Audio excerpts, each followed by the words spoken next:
Welcome to episode 55 of the Cashflow Connections podcast. The topic for today is investing in an evolving retail sector. Unless you've been living under a rock for the last 10 years, you probably know that the retail sector has been going through some pretty significant changes, mostly being brought on by the increasing amount of online shopping, which is putting a lot of pressure on many retail tenants, especially those that only offer physical products which can be sold on the internet. However, as investors, it's always important to question really anything that the popular mainstream is really thinking, and to even look into investing in areas where most people are too frightened to get involved. This is actually how really unique and favorable investment opportunities are presented by just simply going right when everyone's looking left. And I can say I have started to get a little excited given how negative a lot of people are in retail, because this means that the opportunity is coming our way soon. So in order to take advantage of it, we need to talk to an expert in the sector to discuss a few topics and talk about what is taking place in the asset as a whole and where we need to be focusing our efforts when it comes to due diligence. So in this discussion today, we're going to talk about, first and foremost, is there an opportunity in the retail sector? And if so, where is it? What markets, what purchase price, what cap rates are these properties currently trading at, just to give us a good understanding of where the conversation is going to go. Then, given the significant changes that have taken place in the last 10 years, what are some of the ways our guest mitigates some of these risks that are being presented? Obviously, most importantly, the internet risk. And so how he can protect himself and his investors from that risk. We're also going to talk about some of the best anchor tenants to work with and why. This is obviously really important because the anchor tenants, they're going to take up a significant portion of the square footage of your property. You want to ensure that they're locked in, that they're not likely to be disrupted by the internet threat, just so you can really mitigate that risk. And we're definitely going to discuss some of the struggles that retail has gone through recently. We're going to talk about Toys R Us, Circuit City, and companies like Radio Shack. Are there things that these companies did wrong, or is this simply just the new face of retail? Very interesting conversation. Also, if you want to learn more about Cashflow Connection and the type of investments that we invest in, make sure to check out episode 53, which is titled, Will Rising Interest Rates and New Development Kill the Self-Storage Market? The guest on that show is Ryan Smith, who is the operating partner for our current self-storage and mobile home park fund. It's currently available on our website. If you just go to cashflowconnections.com, sign up as an accredited investor, you will have instant access to our fund, which is currently available for a $30,000 minimum investment. So again, that's episode 53.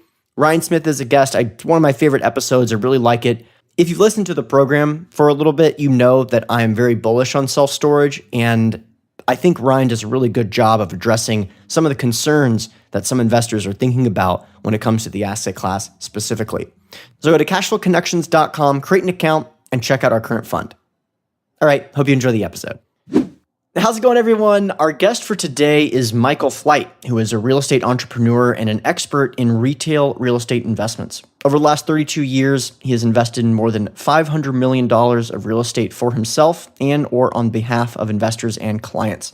Michael and a partner formed Concordia Realty Corporation in 1990 to invest in shopping centers with a strategic focus on adding value through repositioning, redevelopment all over the United States. Michael has also been involved with workouts of distressed real estate for banks, insurance companies, REITs, international investment companies, and hedge funds. And he's also consulted for some of the top real estate and development companies in the world, including Aegean, Soros Funds, TH Real Estate, and Trammell Crow. Well, Michael, really glad to have you on. Thanks again. Hey, thanks, Hunter, for inviting me here. And it was really great to meet you at Freedom Fest. Yeah, that was a lot of fun, and I'm definitely enjoying the conversation we've been having since then. I met a lot of great people. You mentioned the real estate guys, off air. Gina Lofton was also there, which is great. But generally speaking, just a lot of really like-minded people getting together. What were some of your key takeaways of the event? I'm really into the libertarian or kind of conservatarian political scene, but I'm really about less government. And there was some great things about how people can do things on their own and, some solutions. And you can take that and apply it directly to some of the things we're doing here in commercial real estate, because as you know, commercial real estate's pretty heavily regulated and it's really hard to move it. So I explain to people sometimes when you're in a bad area, and bad by meaning, a bad government, they just look at the commercial real estate as something to, feed on. And so they're like parasites coming in. But other than that, there was some great investment advice and, just a whole lot of great people that we were able to connect with and expand our, friendships with. Yeah, agree completely. The memories, the friendships, I think that's the main key takeaway. And I think real estate, despite the fact that it's a little bit underrepresented in that audience, the vehicle in which to achieve personal freedom, which is really my main goal, personal freedom for myself and for everyone else, right? On an individual basis, real estate is just an incredible vehicle for that because wealth, the capacity to build wealth, but also to do so passively in terms of cash flow and predictability. So I think the alignment is very close, though it's not as talked about just because it's not as sexy as something like, let's say, some random cryptocurrency that may give you a 100,000x return. So anyway, yeah, I'm definitely going to be interested in attending that in the future. Also an opportunity to speak with and talk to a lot of influential people. So definitely glad we met there. So let's talk about retail. This is a conversation that I've been waiting to have with you for quite some time. But before we go into actually retail, I want to hear a little bit more about your background. Your bio is obviously pretty heavy in the sense that you've worked with some major firms. Tell us a little bit more about that. And if you won't mind, tell us, I guess, the first deal you ever worked on.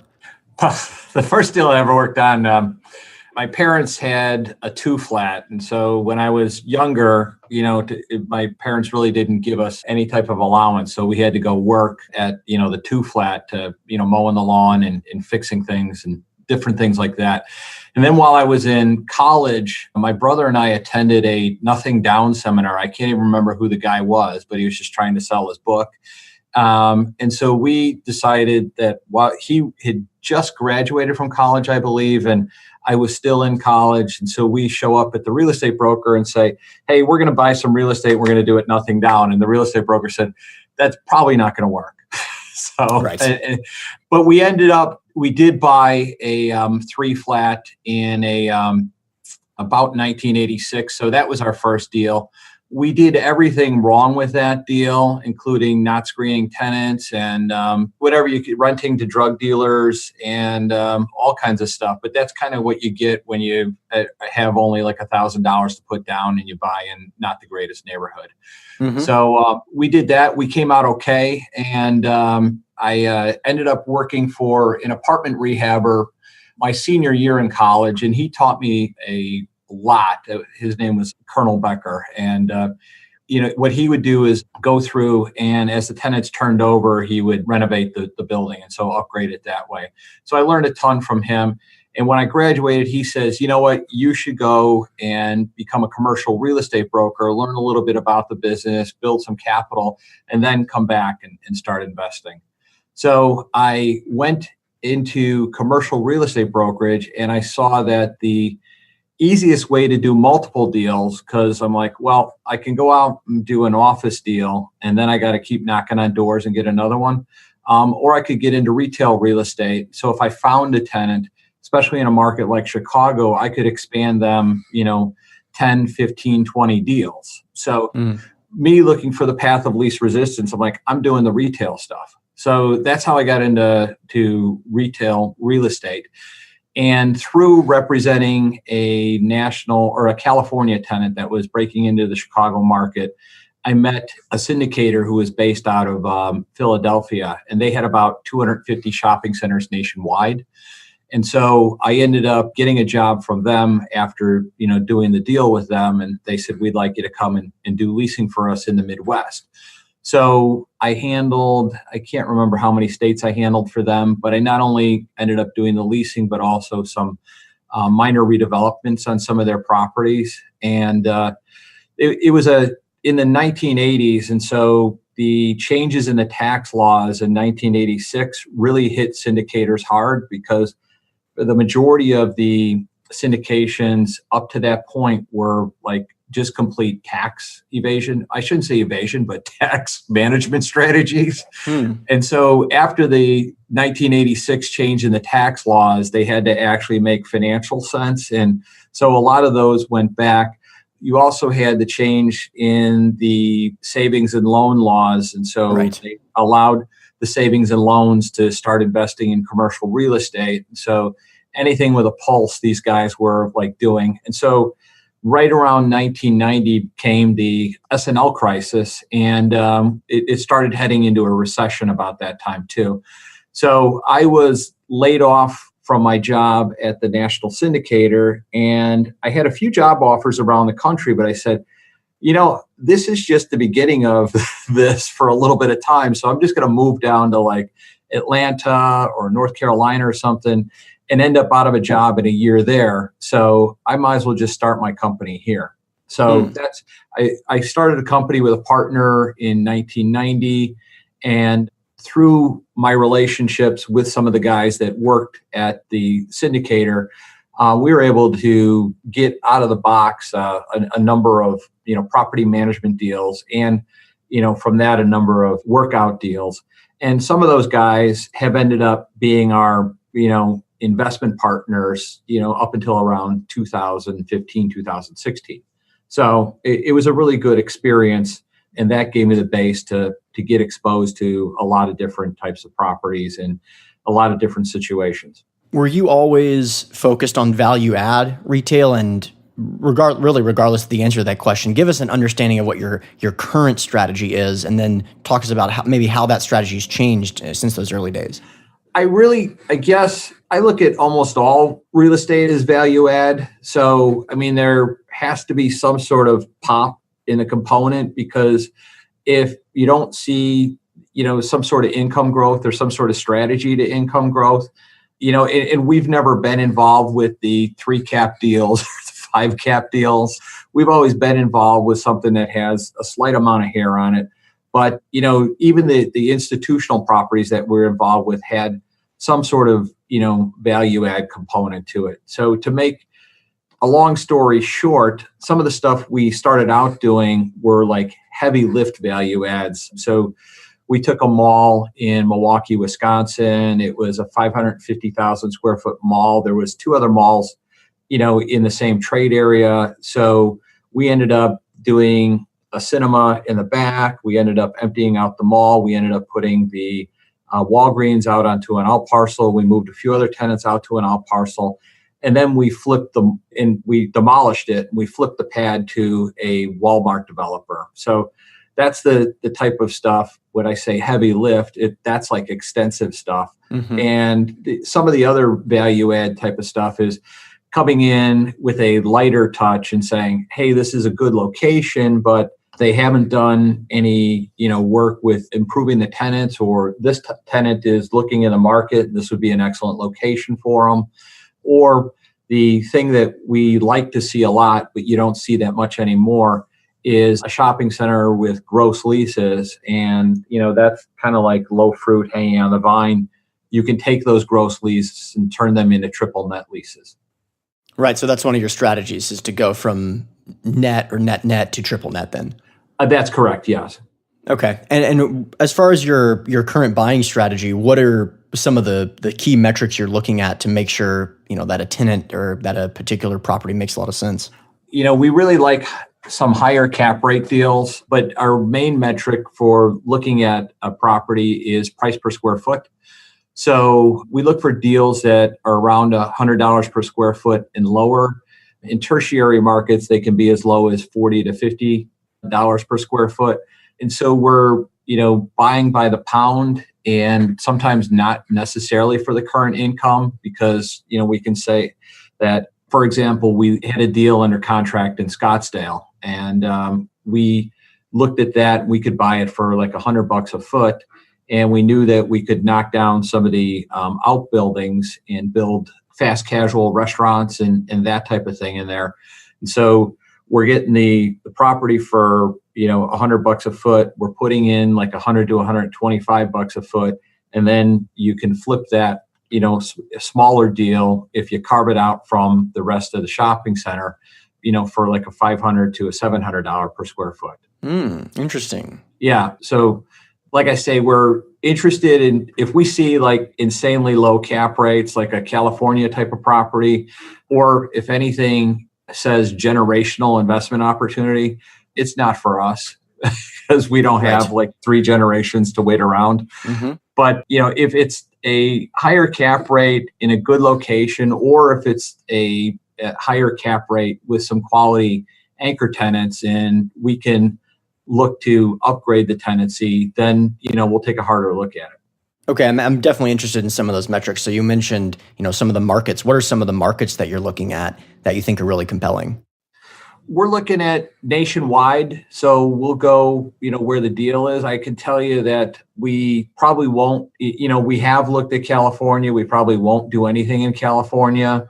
We definitely aren't doing anything in Illinois right now because the property taxes and it's basically run like a third world country.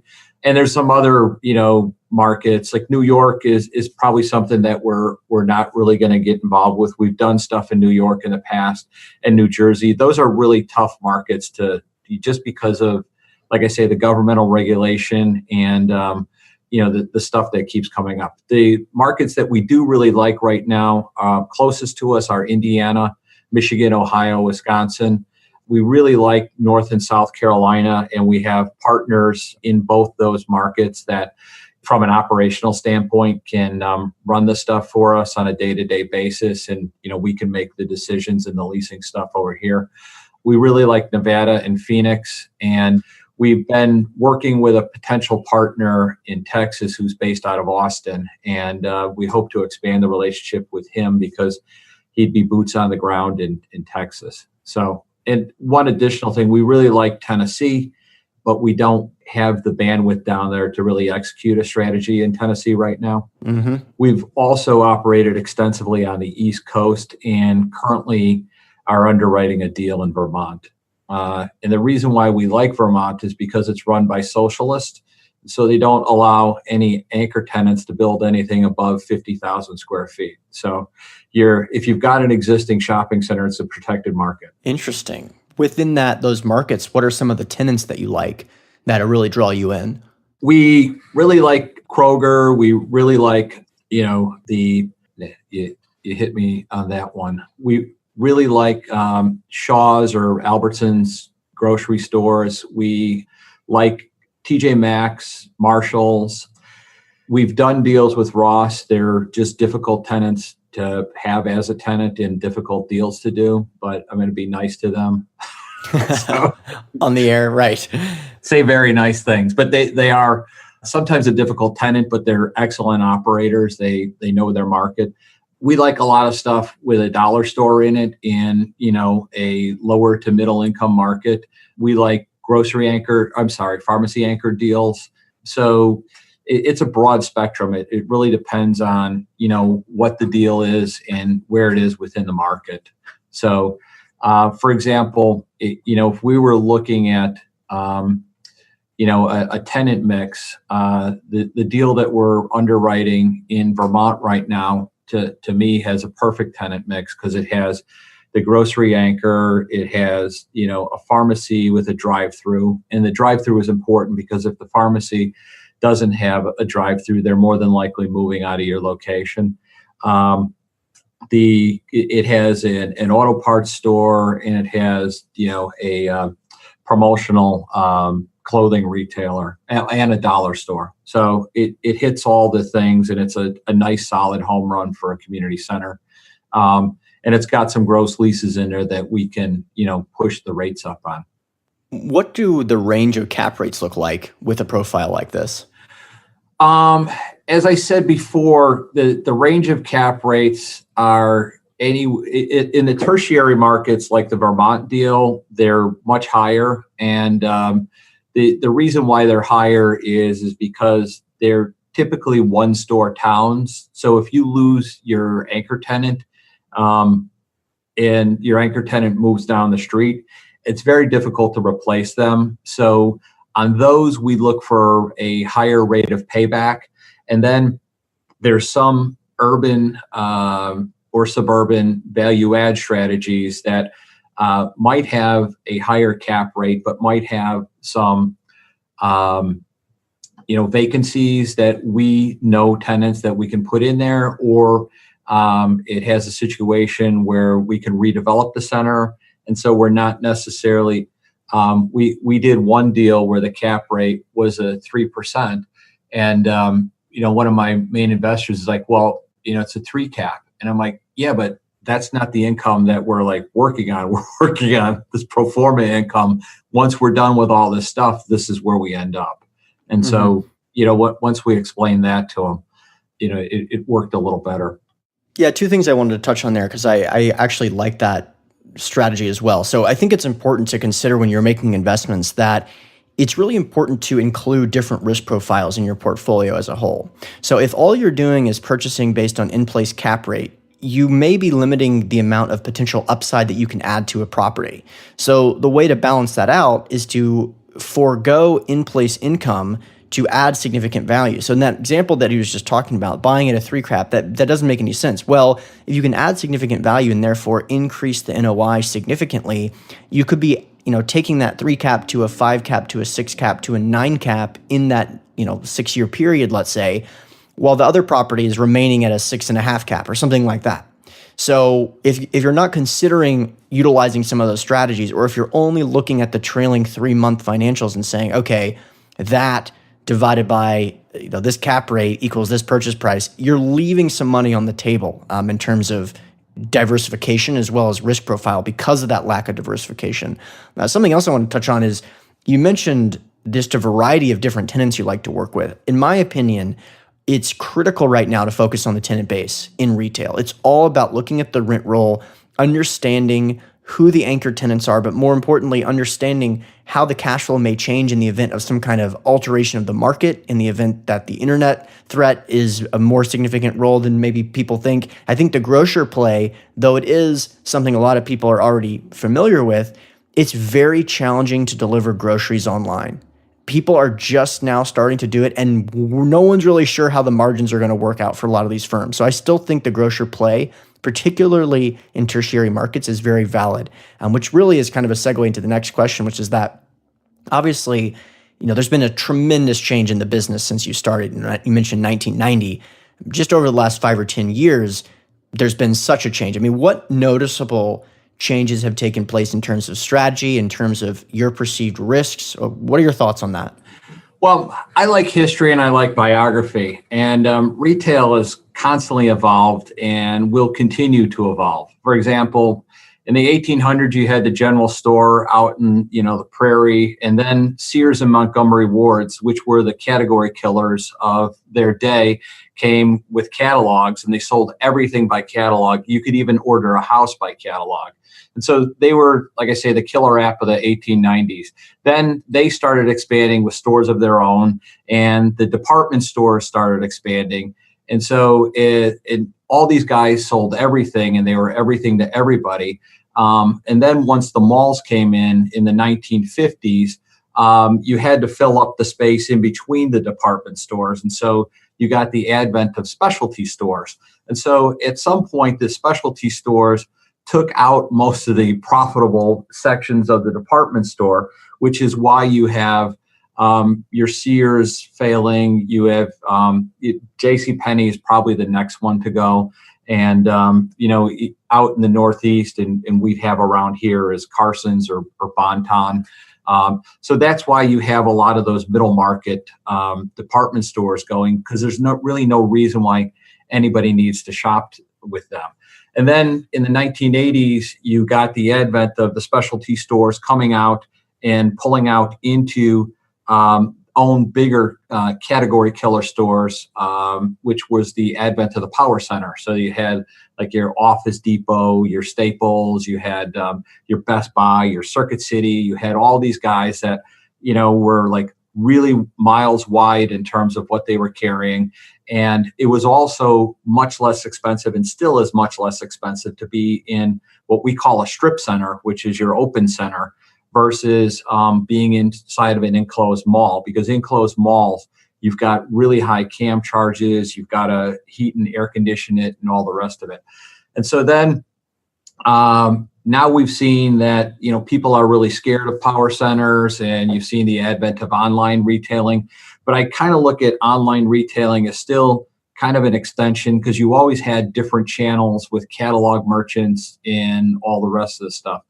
And the biggest issue, I'm not sure how much online is going to continually change retail, because with the recent Supreme Court decision, South Dakota versus Wayfair, online retailers just got a really big headwind that they're going to have to fly into, which is they're going to have to collect sales taxes, and they're also going to have to figure out how to profitably deliver stuff. And it's still really expensive to deliver stuff individually.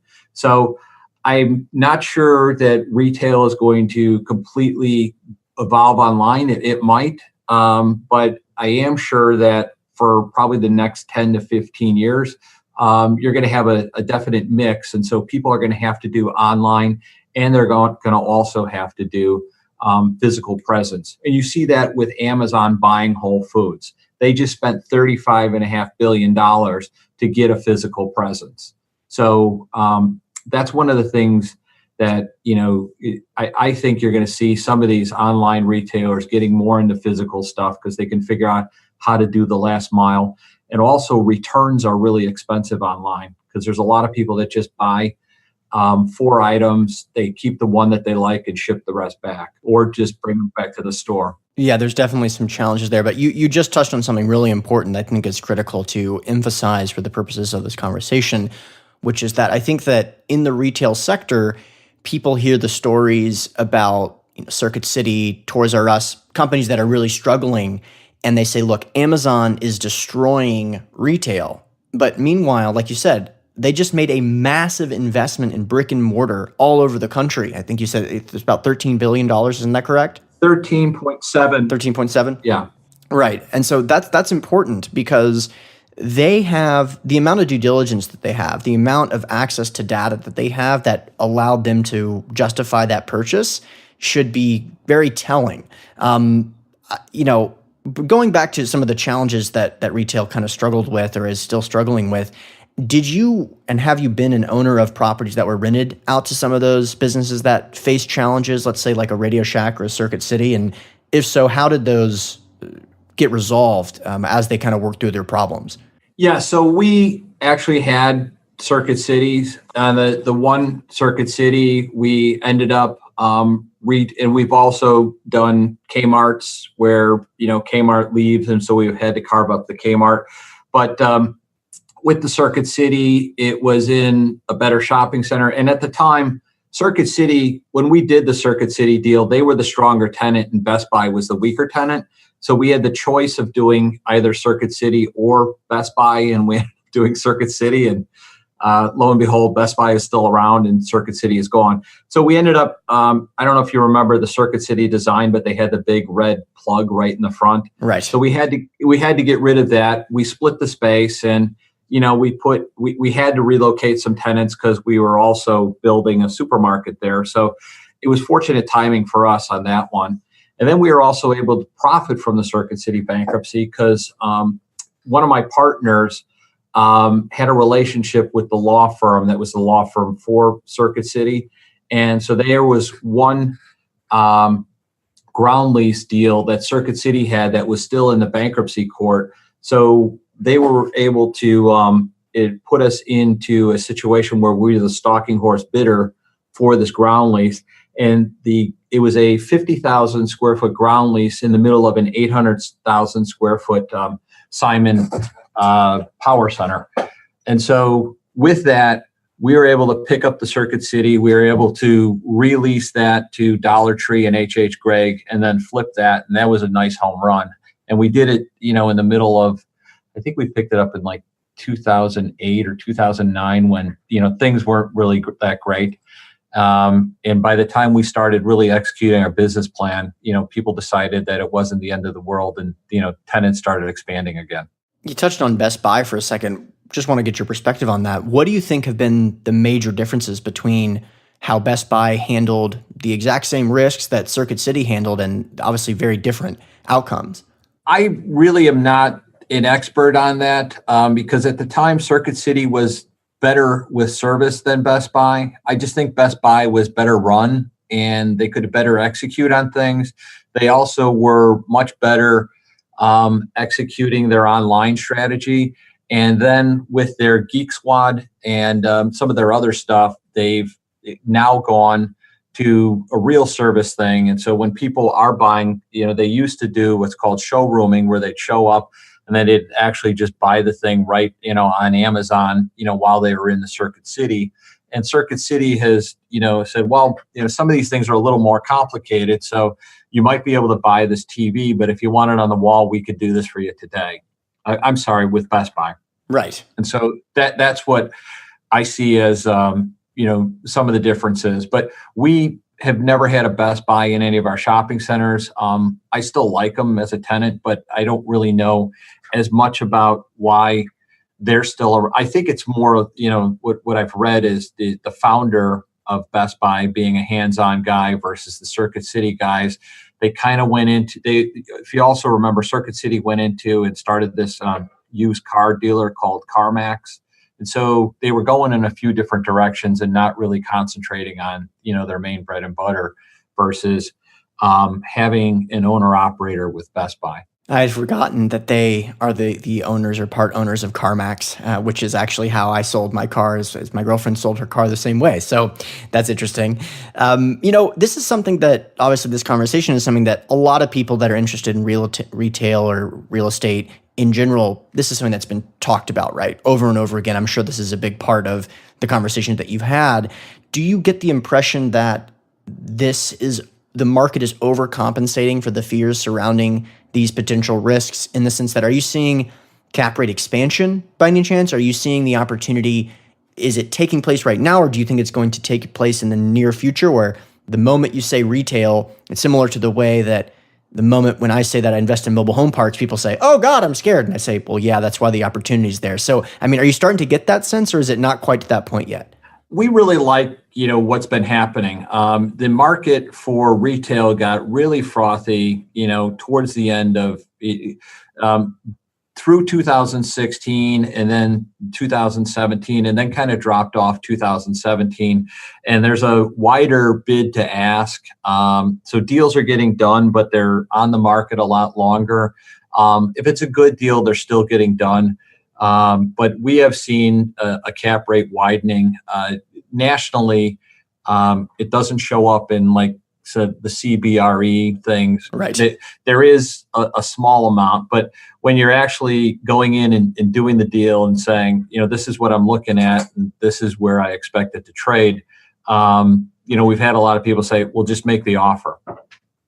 So we found that as something that has been happening. And so favorable for you as a buyer, especially with your level of sophistication. You can add significant value. The moment that everyone else takes their foot off the gas, the opportunities start to show up again. Yeah, I can definitely relate to that. Just to double down on that, I really, like the fact that, the media keep talking about how bad things are. And, most of the media is, in Chicago, New York, and LA. And so they're all buying things on Amazon and stuff. But if you go throughout the rest, it's really hard for Amazon to deliver stuff to the middle of Indiana or to the middle of, a town in Texas. They do it, but it's much more efficient for Walmart to load up a truck and then load up a store and have somebody else go and buy the stuff at that Walmart store. So that's one of the things that I don't think people are really considering as much. And then the other thing is that some of the lower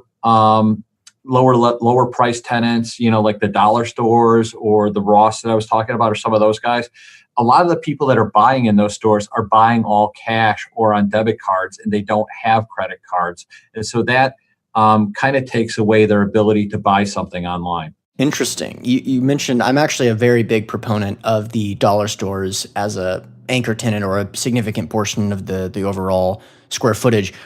Between the several competitors, the Dollar General, Dollar Tree, Family Dollar, what are your favorites and why? I think my personal favorite is Family Dollar. I'm sorry, not Family Dollar, Dollar Tree.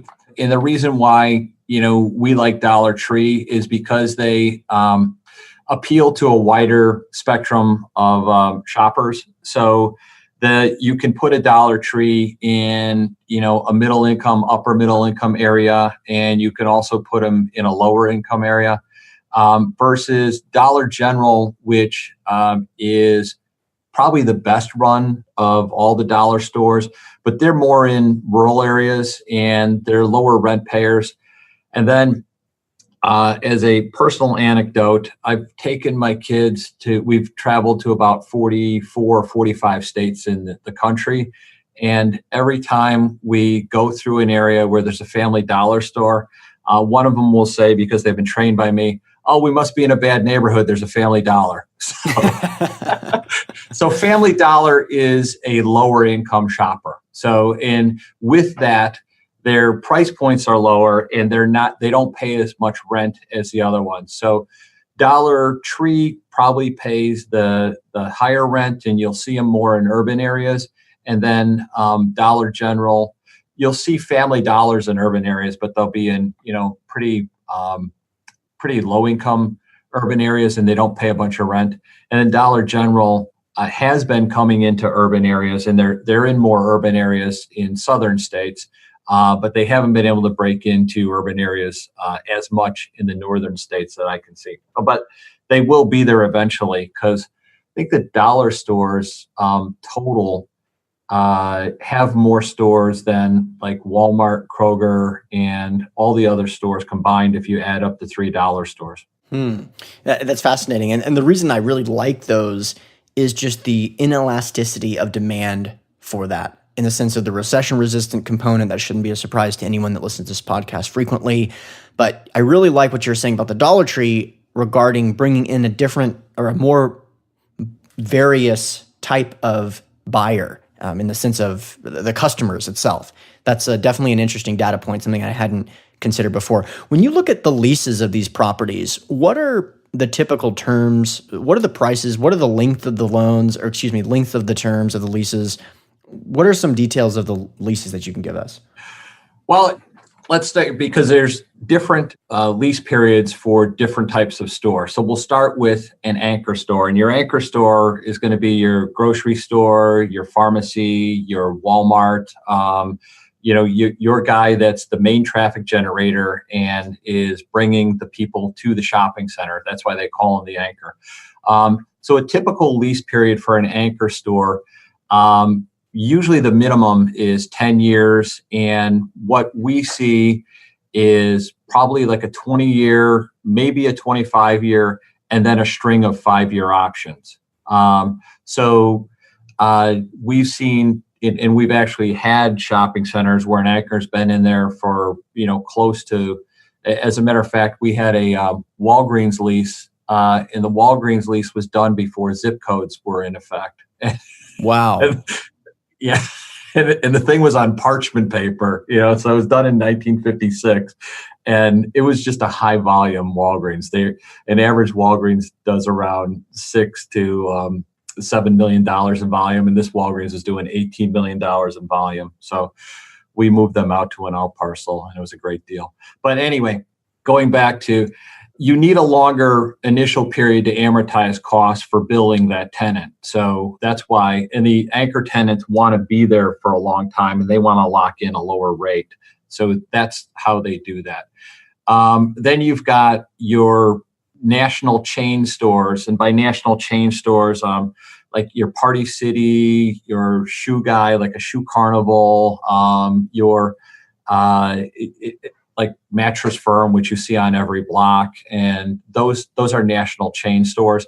And those guys typically do a 5 or a 10 year. Most of the time, if we're doing some sort of TI with them, we want them to do at least a 10-year lease, and they'll always want some sort of options. We typically do not allow the options to exceed the primary term. So if we do a 5-year lease, we'll allow them to get a 5-year option. And this really depends on your negotiating power and the shopping center that you're working with.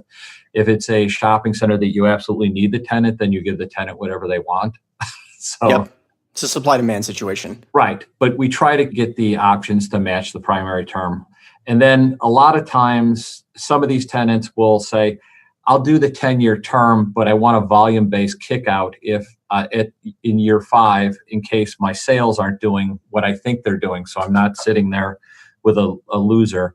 And so depending on, we set a sales number, and depending on if they don't reach that, then they're allowed to leave. And we typically structure it so that if we had TI and broker commissions in there, that they pay the unamortized costs of the TI and the broker's commission, so that it covers our costs. Otherwise, it gets expensive.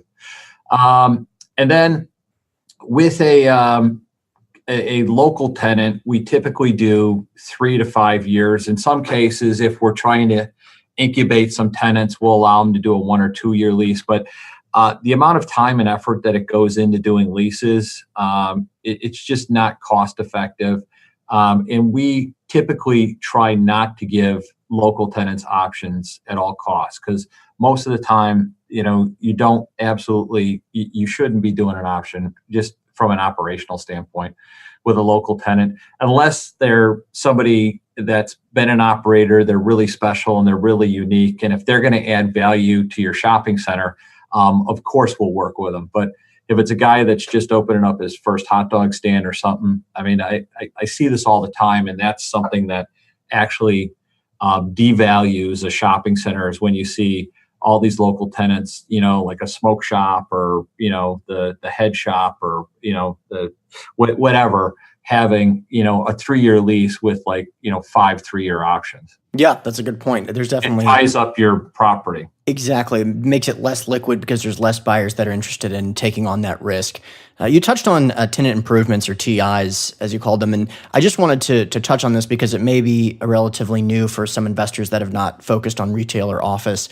Give us a brief explanation of what TI is and some of the rules of thumb that you look for, obviously within your markets, within your typical negotiations. Okay, I'll back up. So typically when you're leasing a shopping center or a retail space, what you will either deliver to the tenant is a shell, a warm shell, or a white box. So a shell is just that. There's no plumbing, there's nothing. It's just, 4 walls.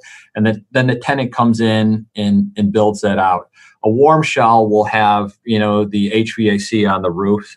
And then a white box will be drywall ready to accept paint, a concrete floor ready to accept, whatever flooring they want to put in, and a drop ceiling, 2x4 laying lights, and, bathrooms and that type of stuff. When you're talking about working with a national chain tenant, they'll say, we want a white box, but we want our white box. And their white box, so for example, we're doing a deal right now with a national beauty chain. So they say, our white box is typically $30 per square foot above, a normal white box, which is a pretty heavy number. And then they want a tenant improvement allowance.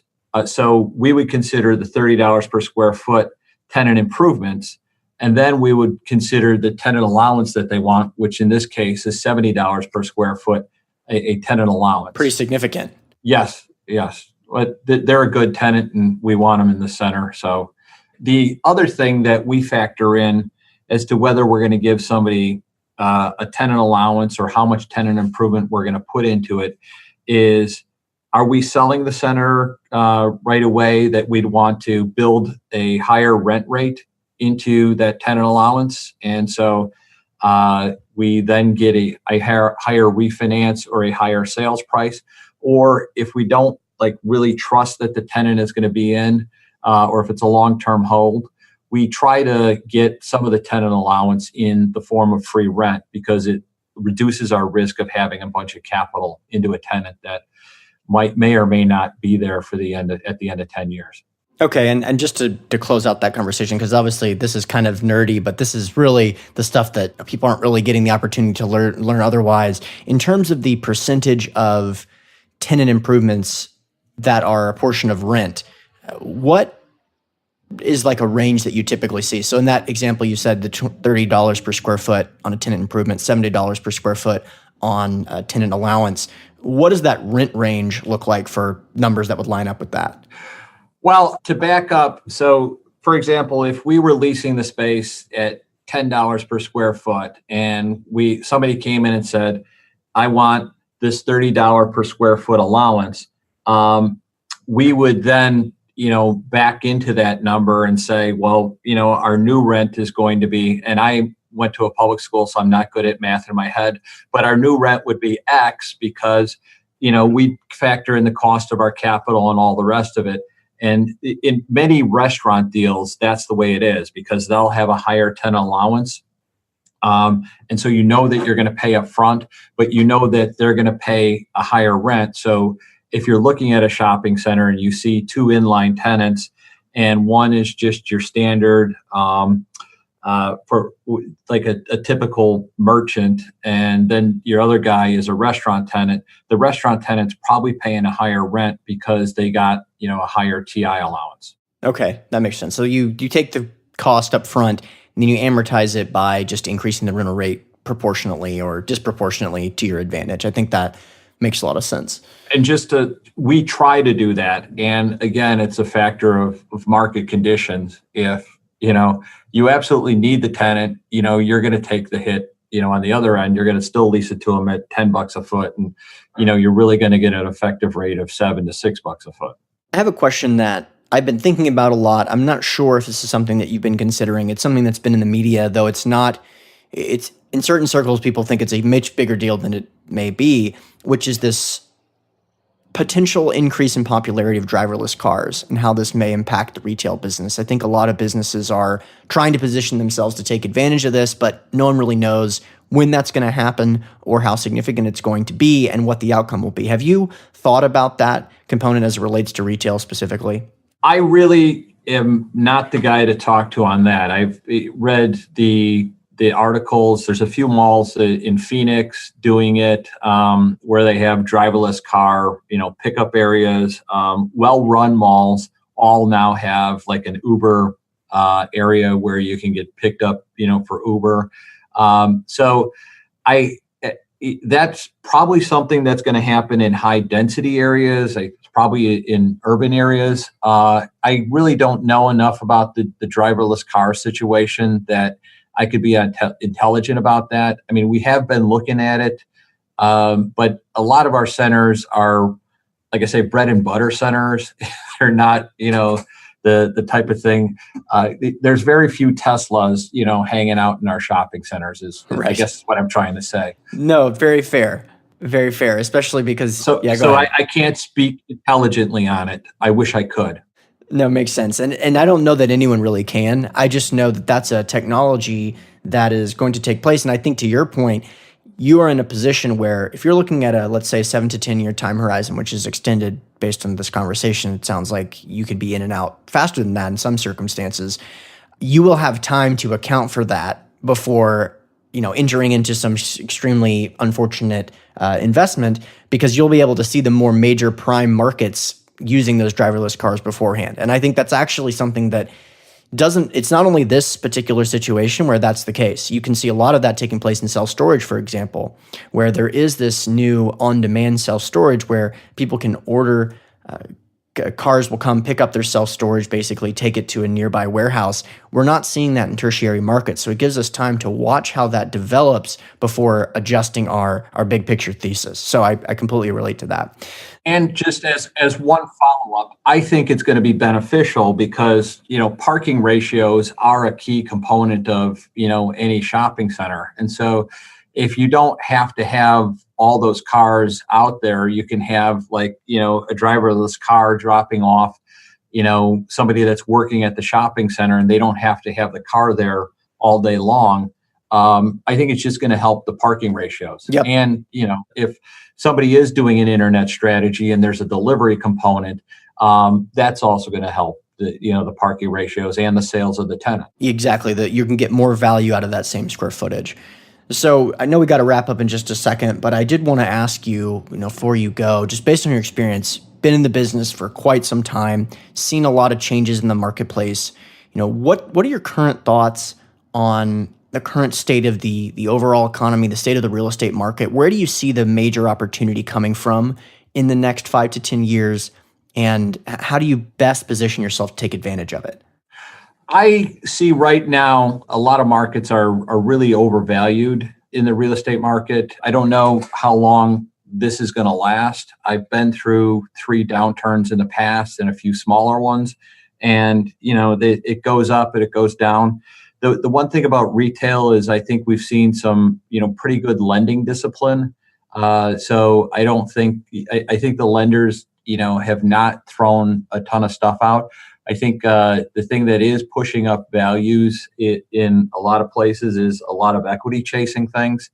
And one of the opportunities that I want to talk to you about is I think that there's a really great opportunity to take, and reposition some of the shopping centers or pieces of the shopping center into the self-storage market, because, the shopping centers, if they're well located, have the visibility, sometimes actually have better visibility than some of the current, self-storage in the market. So we just don't have enough operational experience with that stuff to see how we can execute on that. But we're looking to hook up with an operator to take some of the things that we think might work in terms of excess retail space and converting that to self-storage and how that would look. Yeah, well, we can definitely continue that conversation. It may make for an interesting episode just to focus on a particular deal that may make sense for that. Now, Michael, definitely want to let you go in just a moment. But before I do, why don't you let the listeners know how you can learn more about your company, get in contact with you, et cetera? Well, they can contact me through our website, which is concordiarealty.com. That's concordiarealty.com.